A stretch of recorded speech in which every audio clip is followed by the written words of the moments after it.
Hello friends, आप सभी का अपने यूट्यूब चैनल एचटी ट्यूटोरियल पर स्वागत है। फ्रेंड्स, आज हम सब सीटेट जनवरी 2012 का पेपर सॉल्व करेंगे जो प्राइमरी लेवल का होगा। फ्रेंड्स, ये सारे प्रश्न 30 प्रश्न होंगे इसमें, और जो आगामी परीक्षा के लिए काफ़ी आपके लिए हेल्पफुल साबित होंगे। तो फ्रेंड्स, वीडियो को शुरू से लेकर अंत तक जरूर देखिएगा और सभी प्रश्नों को जो है ध्यान से तैयार कीजिएगा। तो चलिए वीडियो को शुरू करते हैं। आज का पहला प्रश्न देखते हैं। पहला प्रश्न 31वां है। यदि 567 को 567 से विभाजित किया जाता है तो भागफल कितना आएगा? तो कौन सा ऑप्शन सही हो जाएगा इसमें? तो चलिए इसमें इसको थोड़ा सा हल करते हैं, तो देखते हैं कितना आंसर आता है आपका। तो 567 है, और जब इसको हम मल्टीप्लाई करेंगे 567 से, तो ये 3 एक बार चला जाएगा, तो 567 जो है कट जाएगा, फिर 5 उतरेगा, भाग नहीं जाएगा तो 0 बढ़ाया जाएगा, फिर 6 उतरेगा, भाग नहीं जाएगा, फिर 0 बढ़ाया जाएगा, फिर 7 उतरेगा। ठीक है, तो एक बार में भाग चला जाएगा, तो कितना हो जाएगा? 567 हो जाएगा। ये भी पूरा समाप्त हो जाएगा। फिर वही प्रक्रिया दोहराई जाएगी, 5 उतरेगा, भाग नहीं जाएगा, 0 बढ़ाया जाएगा, फिर 6 उतरेगा, फिर भाग नहीं जाएगा, 0 बढ़ाया जाएगा, फिर 7 उतरेगा, फिर 1 से मल्टीप्लाई हो जाएगा। ठीक है, तो आपका ये भी कट जाएगा। ठीक है, तो कितना आ रहा है? 101। आपका ऑप्शन नंबर कौन सा सही हो जा रहा है? तो चौथा आपका ऑप्शन सही हो जा रहा है। ठीक है, ऑप्शन नंबर 4 इसमें आपका सही हो जाएगा। अगला प्रश्न 32वां प्रश्न कह रहा है 3759 गुणे 9573 के गुणनफल में दहाई अंक और इकाई अंक का योगफल कितना है? तो कौन सा ऑप्शन सही हो जाएगा? तो इसको करने के लिए हम यहाँ पे इकाई दहाई और इकाई दहाई का अंक ले लेते हैं। ठीक है, 59 और 73। ठीक है, इसको गुणा कर लेते हैं, तो अपने आप जो है अभी इकाई और दहाई का अंक प्राप्त हो जाएगा। ठीक है, तो 3 9 27 के साथ हाथ में 2, 3 5 15 2 17। ठीक है, 177 हो गया। उसके बाद जो है 9 त्रिक 27, 9 त्रिक 9 7 63, 3 हाथ में 6, 7 5 35, 5 40 1 41। ठीक है, तो 7 हो जाएगा, 7 3 10 के 0 हो जाएगा, हाथ में 1 1 1 1 2। ठीक है, और ये 4। तो इकाई और दहाई, इकाई अंक और दहाई अंक का योगफल पूछा है, तो इकाई और दहाई अंक 07 है, तो दोनों का योगफल कितना हो जाएगा? तो दोनों का योगफल 7 हो जाएगा। ठीक है, तो ऑप्शन नंबर 2 आपका सही हो जाएगा। ठीक है, इसमें इकाई दहाई और इसमें इकाई दहाई का हम गुणा करेंगे, और इसमें जो इकाई दहाई का अंक प्राप्त होगा उसी को हम ऐड कर लेंगे, तो आपका आंसर आपका आ जाएगा। ठीक है, तो ऑप्शन नंबर 2 सही हो जाएगा। 33वां प्रश्न है 19,000 प्लस 1900 सैकड़े प्लस 19 इकाई किसके बराबर है? तो आइए ऐड कर लेते हैं। तो 19,000 हो जाएगा, ये 19,000 हो जाएगा। 19 सैकड़े कहा है, तो यानी 1900। ठीक है, फिर 19 इकाई। ठीक है, तो 19 इकाई हो गया, जिसको हम ऐड कर लेंगे तो कितना आएगा? 9। ठीक है, 20919। तो किस ऑप्शन में ये मिल रहा है? तो ऑप्शन नंबर तीसरे में मिल रहा है। ठीक है, तो ऑप्शन नंबर 3 सही हो जाएगा। ये 20,919 के बराबर है। 34वां प्रश्न है 2:58 PM मतलब पूर्वाह्न दोपहर बाद से 4 घंटे 59 पहले क्या समय है? ठीक है, मान लीजिए घड़ी दोपहर के 2:58 हो रहा है, 4 घंटे 59 पहले क्या समय रहा होगा? ठीक है, तो इसको करने के लिए हम क्या करेंगे? 4 घंटे 59 यानी हम 5 घंटे सीधे पहले पीछे चले जाते हैं। जब 5 घंटे पीछे जाएंगे तो कितना मिनट पर पहुंच जाएंगे? तो 9:58 AM।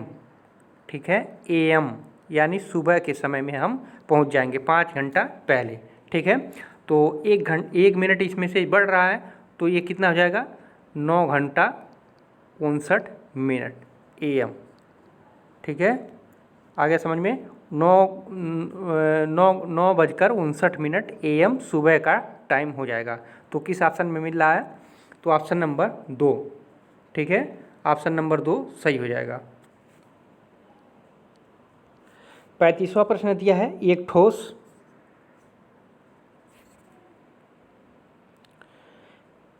ठोस जैसा कि आकृति में दिखाया गया है घनीय ब्लॉक से बना है जिसकी प्रत्येक भुजा 1 सेंटीमीटर है, ब्लॉकों की संख्या कितनी है। ठीक है, तो प्रत्येक भुजा कितना 1 सेंटीमीटर दिया है, तो हम इसका जो है जब क्षेत्रफल निकाल लेंगे, ठीक है, तो इसका जो है पता चल जाएगा। यानी लंबाई गुणा चौड़ाई गुणा ऊंचाई जब हम निकाल लेंगे तो ब्लॉकों की संख्या हमको पता चल जाएगा, क्योंकि सारे ब्लॉक जो हैं 1 सेंटीमीटर हैं। ठीक है, तो आइए देख लेते हैं। तो लंबाई हुई कितना है, 1 2 3 4 5। ठीक है, 5 हो गया लंबाई, गुणे चौड़ाई करना है तो ये चौड़ाई हो जाएगा 1 2 3 4। ठीक है, ये चौड़ाई हो गया, गुणे ऊंचाई तो 1 2 3। ठीक है, तो गुणे ऊंचाई हो गया। ठीक है, तो इसी को हम सॉल्व कर लेंगे। 5 चौक को 20, 20 तियाँ 60, यानी ब्लॉकों की संख्या कुल कितना है, 60 है। तो 60 किस ऑप्शन में है उसको हम देख लेते हैं। तो ऑप्शन नंबर 3 में आप लोग 60 देख सकते हैं। ठीक है, तो तीसरा ऑप्शन आपका सही हो जाएगा, 60 ब्लॉक इसमें हैं। 36वां प्रश्न है, दी गई आकृति समान आकार के 5 वर्गों से मिलकर बनी है। आकृति का क्षेत्रफल जो है 180 वर्ग सेंटीमीटर है। आकृति का परिमाप सेंटीमीटर में क्या होगा ये आपको बताना है। ठीक है, तो 5 वर्गों का क्षेत्रफल हमको दिया है कितना, 5 वर्गों का क्षेत्रफल दिया है हमको 180 सेंटीमीटर। ठीक है, तो एक वर्ग का क्षेत्रफल हम निकालेंगे। ठीक है, एक वर्ग का, इसका एक वर्ग का अगर हम क्षेत्रफल निकालेंगे तो कितना हो जाएगा, 180/5, यानी कितना हो जाएगा, 5 तियाँ 15, 3 18, 30, 5 छक्का 30, यानी 36। ठीक है, तो एक वर्ग का जो क्षेत्रफल हो जाएगा वो 36 सेंटीमीटर हो जाएगा। ठीक है, तो वर्गों से 5 वर्गों से मिलकर बना है, तो इसका एक वर्ग का 36 परिमाप जो है, क्षेत्रफल जो है 36 सेंटीमीटर हो जा रहा है। तो उसकी एक भुजा की लंबाई कितनी होगी, तो वर्ग का जो क्षेत्रफल होता है तो भुजा वर्ग होता है। ठीक है, भुजा वर्ग होता है, तो 36 है, पूरे का 36 है, तो एक भुजा का लंबाई क्या करेंगे, तो हम √36 कर देंगे भुजा बराबर, यानी 6 हो जाएगा। ठीक है, यानी एक भुजा की लंबाई जो है हमारा निकल के आ गया 6 सेंटीमीटर। ठीक है, अब टोटल परिमाप पूछा है 5, इसका टोटल का परिमाप पूछ रहा है। तो परिमाप बराबर क्या होता है, सभी बाहरी भुजाओं का माप। ठीक है, सभी बाहरी भुजाओं का माप हो जाएगा। ठीक है, तो सब बाहरी भुजाएं कितना है देख लीजिए, 1 2 3 4 5 6 7 8 9 10 11 12, कितने 12 जो है बाहरी भुजाएं हो जा रहा है। ठीक है, तो एक भुजा कितने सेंटीमीटर का है, तो 6। ठीक है, एक भुजा 6 सेंटीमीटर का है, तो टोटल कितना हो जाएगा, 12 6 72 सेंटीमीटर। तो आकृति का जो परिमाप होगा वो 72 सेंटीमीटर हो जाएगा। ठीक है, पांचों आकृति का जो परिमाप होगा वो 72 सेंटीमीटर हो जाएगा।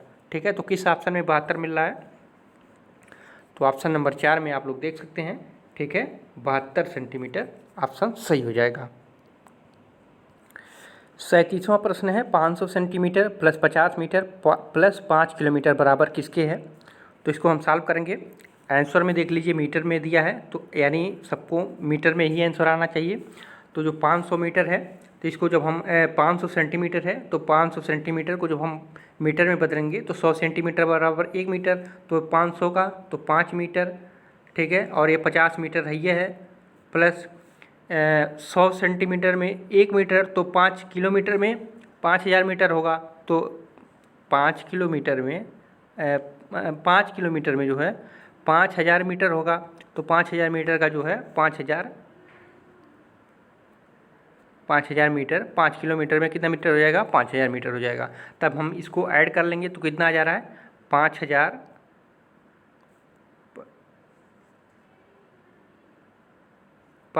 कितना आ जा रहा है, 55 आ जा रहा है। ठीक है, तो इसको ऐड कर लेंगे, बहुत सिंपल सवाल है, बस इसको मीटर में चेंज करके ऐड कर लेंगे तो ऑप्शन नंबर चौथा आपका सही हो जाएगा।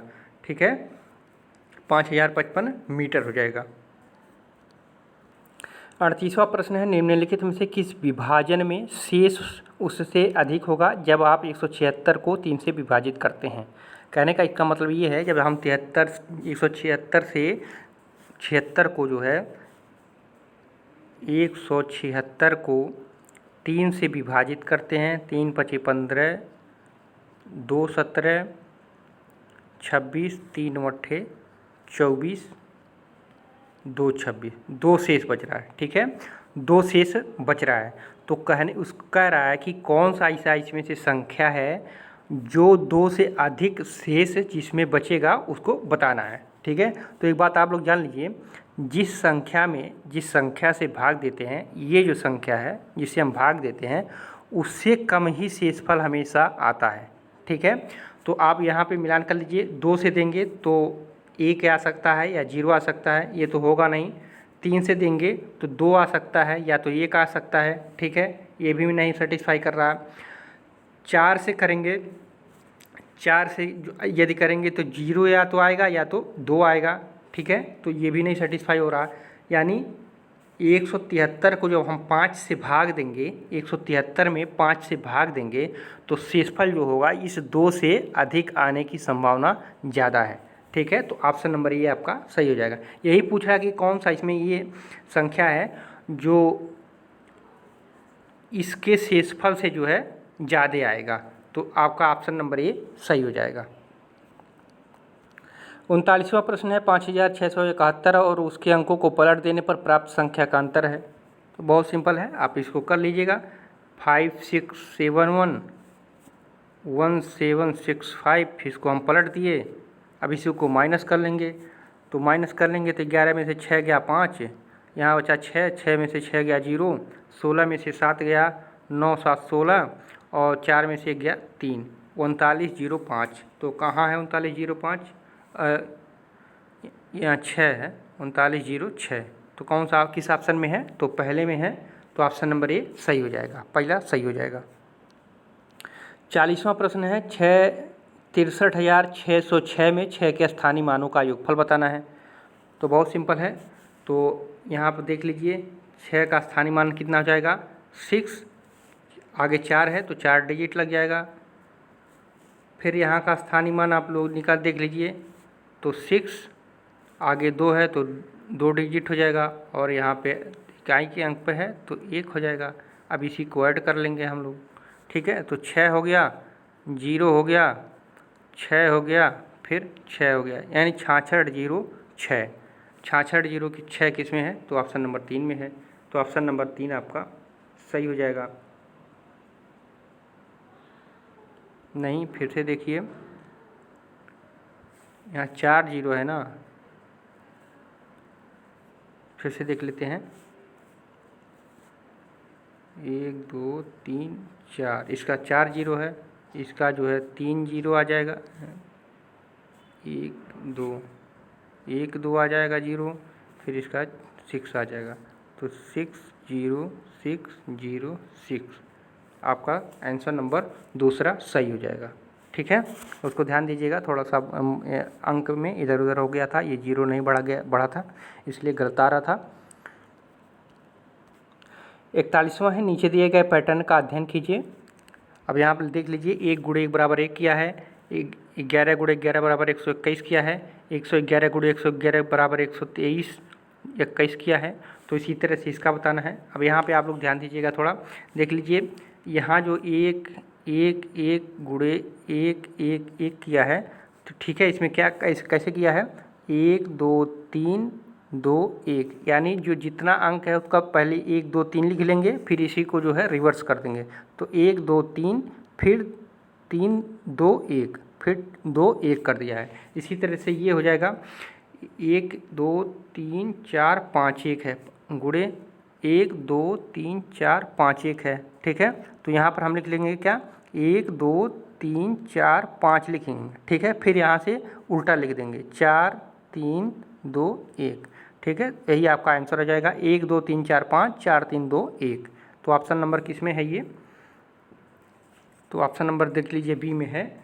ठीक है। 1 2 3 4 5, 4 3 2 1, ऑप्शन नंबर 2 आपका सही हो जाएगा। ठीक है। इस तरह के जहाँ भी जितने भी क्वेश्चन आवे, चाहे जितना एक एक बढ़ा दे, वो आप सीरियल से पहले लिख लीजिए। ठीक है। जितना एक है उसके बाद उसका उल्टा कर दीजिए वहीं से। ठीक है। तो वही आपका आंसर हो जाएगा।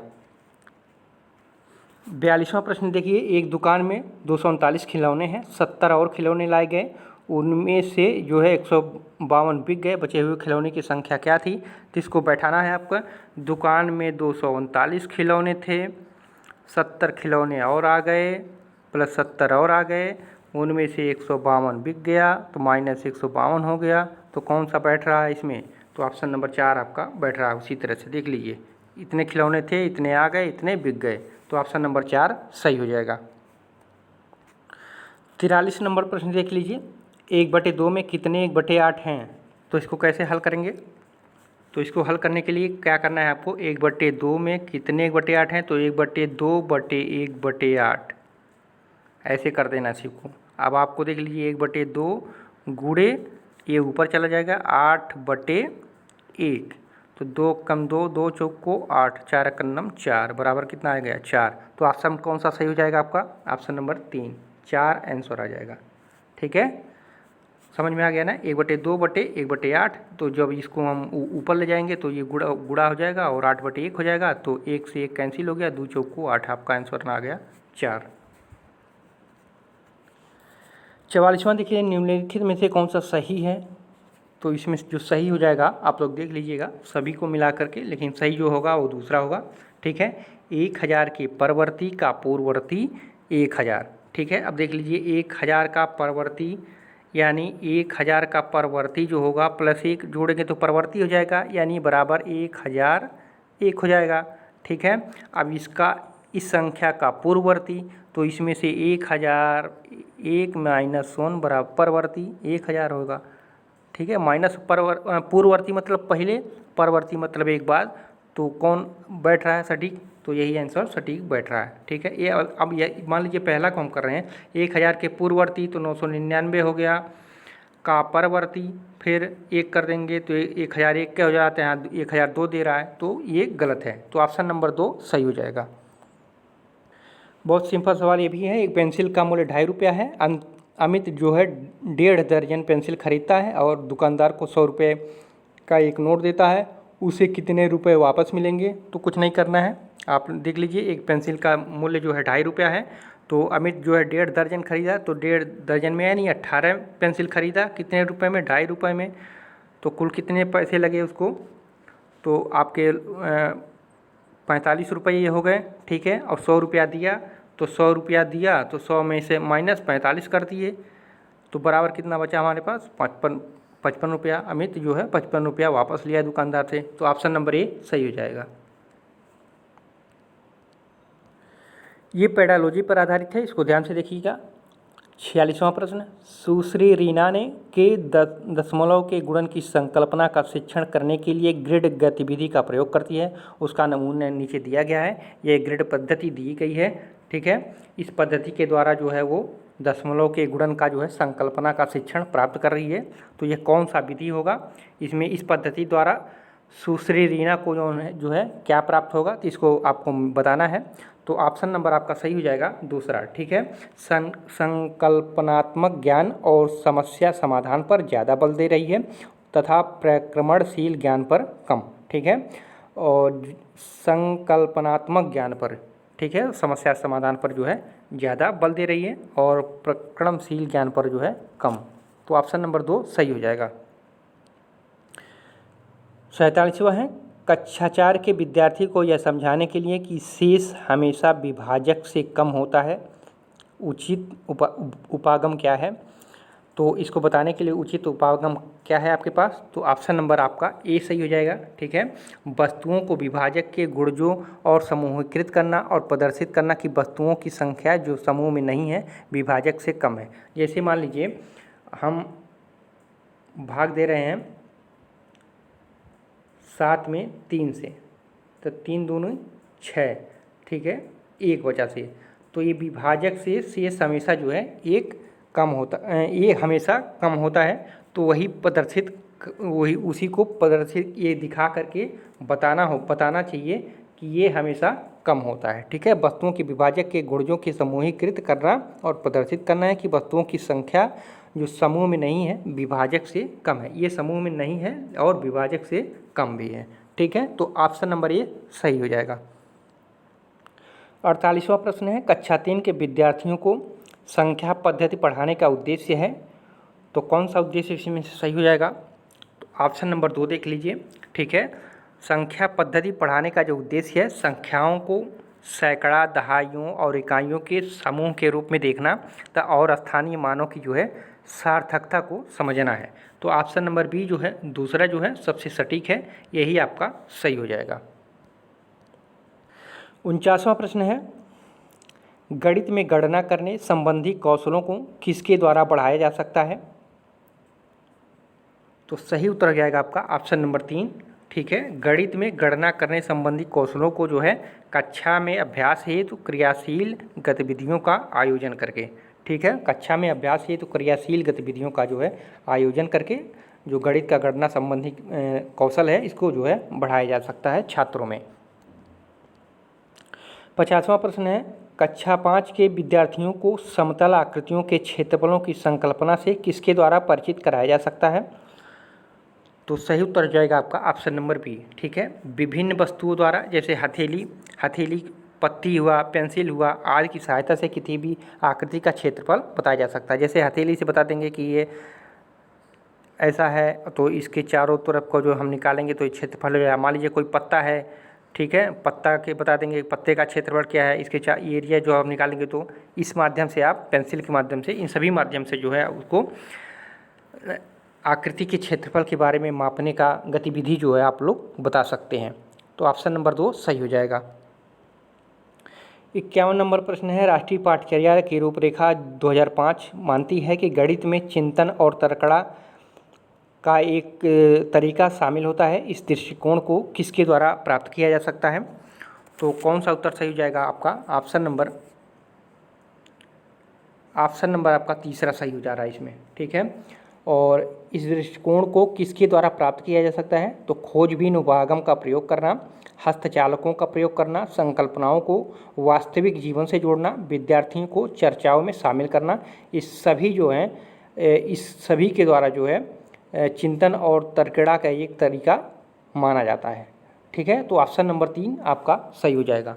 और इसमें चौथा भी दिया था, गणित की सभी पाठ्यपुस्तकों का पुनर्लेखन करना, तो ये बिल्कुल गलत है। तो सही आंसर आपका तीसरा है। 52वां प्रश्न है, भिन्नों का योग पढ़ाते समय श्री सिंह द्वारा यह देखा गया कि निम्नलिखित प्रकार की त्रुटि बहुत आम है।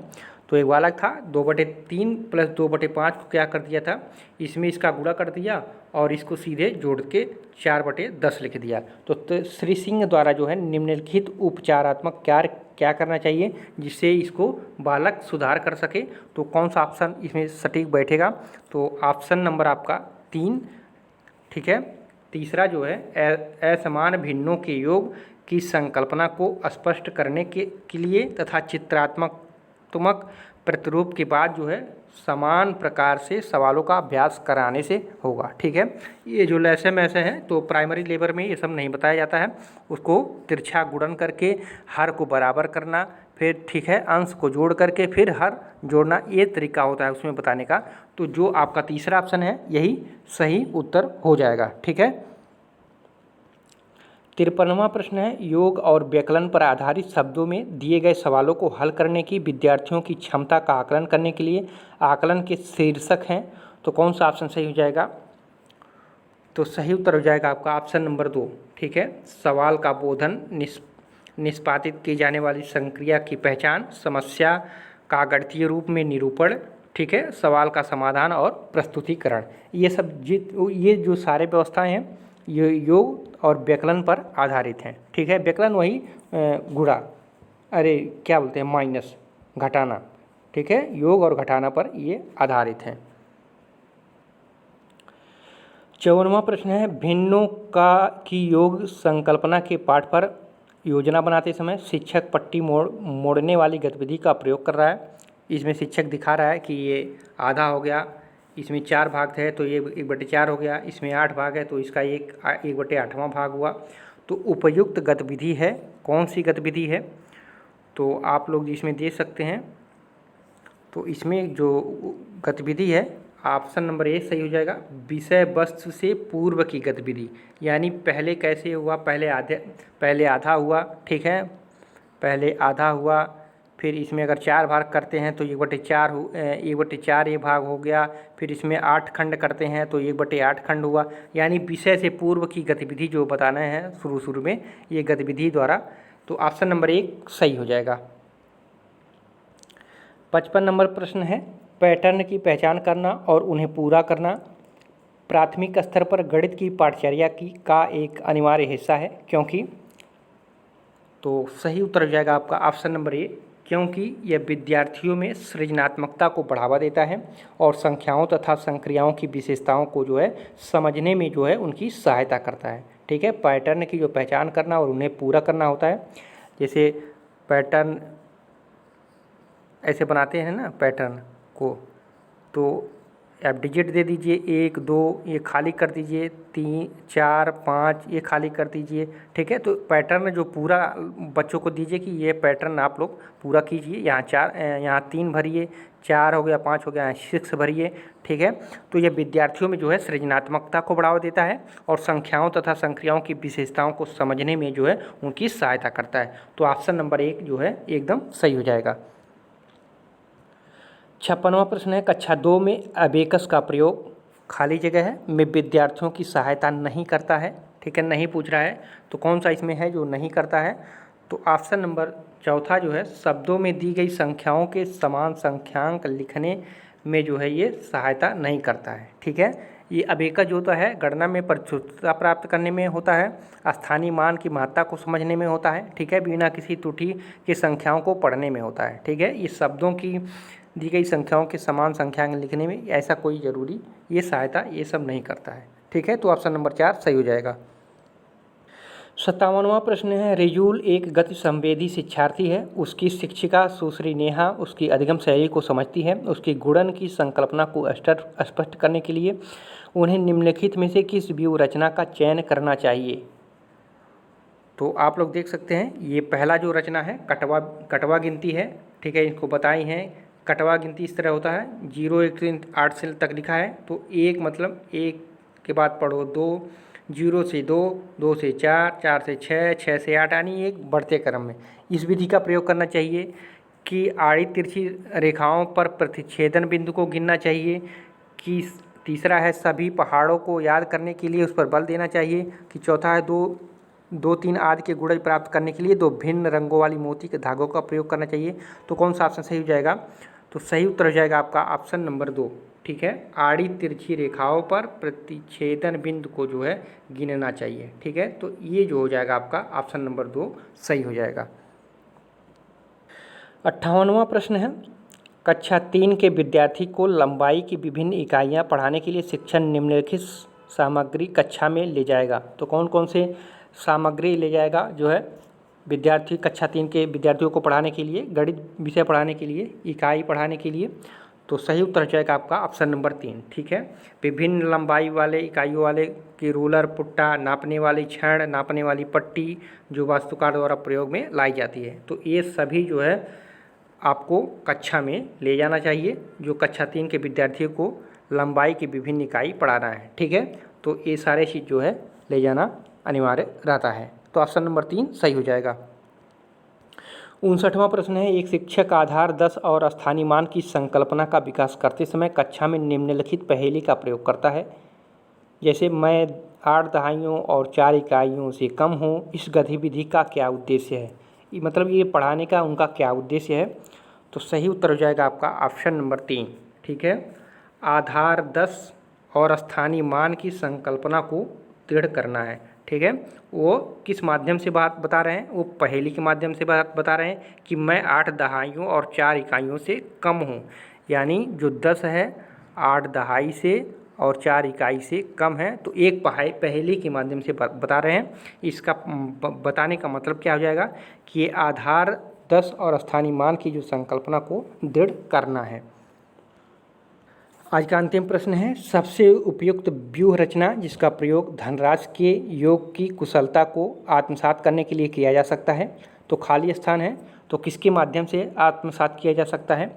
तो सही उत्तर हो जाएगा आपका ऑप्शन नंबर 3। ठीक है, भूमिका निर्वाह के द्वारा, रोल प्ले के द्वारा। ठीक है, सबसे उपयुक्त जो व्यूह रचना जिसका प्रयोग धनराशि के योग की कुशलता को आत्मसात करने के लिए किया जा सकता है वो रोल प्ले है, यानी भूमिका निर्वाह है। तो ऑप्शन नंबर 3 सही हो जाएगा। फ्रेंड्स, तो ये रहे जनवरी 2012 के सीटेट के प्रीवियस ईयर का पेपर, पूरे 30 प्रश्न जो काफ़ी इम्पॉर्टेंट प्रश्न हैं। ये आगामी एग्ज़ाम में आपके लिए काफ़ी हेल्पफुल साबित हो सकते हैं। तो फ्रेंड्स, अगर वीडियो अच्छा लगा हो तो चैनल को सब्सक्राइब और लाइक ज़रूर कीजिएगा। पूरा वीडियो देखने के लिए आप सभी को धन्यवाद। फिर मिलते हैं अगले वीडियो में।